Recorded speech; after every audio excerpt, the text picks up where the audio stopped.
তো বন্ধুরা, আমি যদি আপনাদের জিজ্ঞাসা করি যে পার্সোনাল কম্পিউটার, ডেস্কটপ, ল্যাপটপ কিসে চলে, তো আপনারা বলবেন এটা কি ধরনের প্রশ্ন হলো।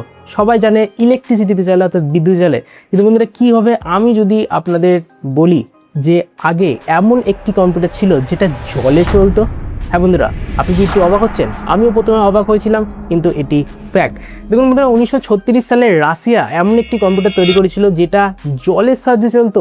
সিরিয়াসলি, তার ছবি যদি পাই অবশ্যই আপনাদের সামনে রেখে দেবো। আপনারা উপরে দেখতে পাচ্ছেন যে হ্যাঁ, এইটি ছিল সেই কম্পিউটার যেটা প্রথমে জলে চলতো। আপনারা দেখতে পাচ্ছেন চারিপাশে প্রচুর ক্যাপসুল রয়েছে যেটা জলে ভারসাম্য রক্ষার্থে ব্যবহার করা হতো। অর্থাৎ জল যদি ডিসব্যালেন্স হয়ে যায় বা বেশি হয়ে যায় তাহলে কম্পিউটার চলতো না, একটা ব্যালেন্সে রাখা হতো। আর একদিক থেকে গরম জল বেরোতো, একদিক থেকে ঠান্ডা জল পাস করা হতো।